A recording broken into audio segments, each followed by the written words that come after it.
Hi everyone, this is the Radiant Church Daily Devotion.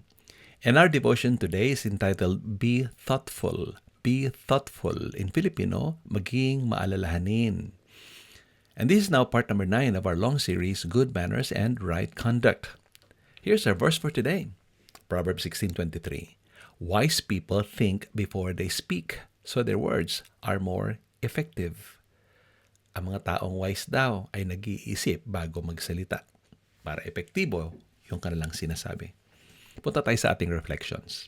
Ano ba itong thoughtfulness? Well, thoughtfulness is simply the state of thinking carefully about the actions that we are about to take.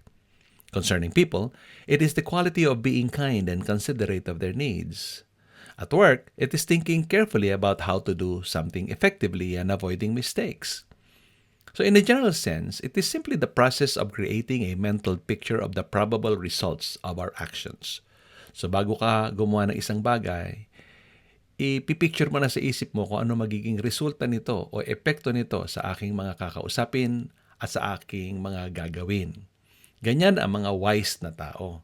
Nag-iisip bago gumawa o nag-iisip bago magsalita. So bago tayo gumawa ng anumang bagay, itanong natin sa ating sarili ang mga tanong na ito. Ba't ko ba gusto itong gawin? Halimbawa, nagagalit kayo sa isang tao, meron kang gustong gawin. O tanongin mo sarili mo, ba't ko ba gusto itong gawin? Gusto ko lang bang gumanti? Gusto ko lang bang magsalita? O gusto ko pang whatever? Diba? Ang susunod na tanong ay, what could happen if I do this? Sino-sino bang mga taong maapektuhan itong aking sasabihin o gagawin? Is it worth it? May halaga ba itong aking gagawin? O baka gusto ko lang iparamdam sa kanila ang galit ko pero in the end, lalo lang tayong lahat masasaktan, hindi ba? Yung ba makakarinig o makakakita ng gagawin mo ay matutuwa o malulungkot? Meron ba mga options na available pa? Ano pa pwede mong gawin, di ba?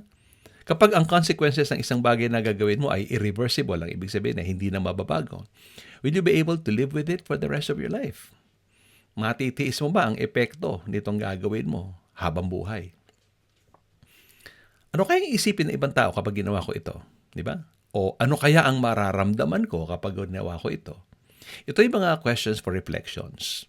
And answering them before taking any action is necessary to prevent mistakes that we would regret for the rest of our lives. Mahirap yung nabubuhay na punong-puno ng pagsisisi. Sana di ko na sinabi yon. Sana di ko na ginawa yon.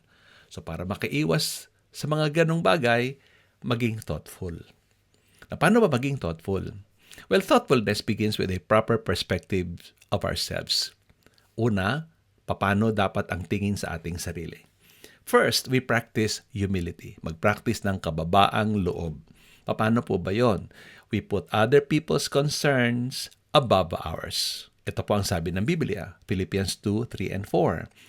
Do nothing out of selfish ambition or vain conceit. Instead, in humility, value others above yourselves. O, wag gagawa ng anumang pang sarili lamang, kundi pahalagahan ng iba kaysa sa iyong sarili.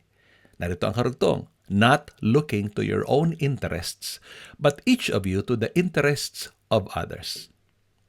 Yan ang wika ni Apostol Pablo. In short, ganito yan. You first, me last. Ganyan ha. You first, ikaw muna, me last. Ako sa huli. Why? Because I value you. So itong pinakamahalagang positioning. Pahalagahan natin ng ibang tao above ourselves.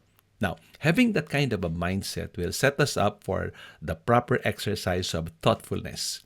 Hence, kapag thoughtful ka, magiging maingat ka sa lahat ng sasabihin mo, di ba? You will be using thoughtful words and phrases, and you phrase them carefully and respectfully when speaking to others. So, ang taong thoughtful, maingat sa kanyang pagbibitaw ng salita.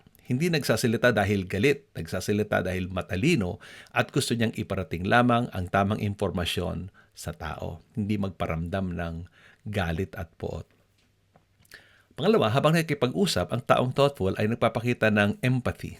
We identify ourselves with the one that we are talking with. And then we sincerely show that we care when conversing with anyone. Okay?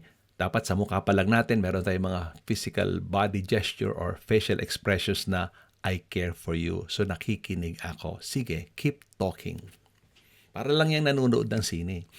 Pag nanonood ka ng sine, nakikinig ka lang, di ba? Nanonood ka lang. Hindi ka nag-i-interrupt. So, huwag ka mag-i-interrupt, hindi ba? Hayaan mong makatapos yung tao sa kanyang sinasabi.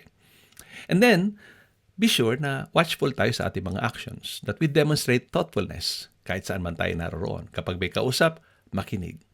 Kapag sa loob naman ng bahay o sa amang lugar, maging thoughtful tayo na yung mga tao sa ating paligid ay papakitaan natin ng ating concern. Kapag gagamit ka ng toilet, linisin mo pagkatapos mong gamitin. Gagamit ka ng hapagkainan, punasan mo yung lamesa at hugasan mo yung pinggan. Di ba?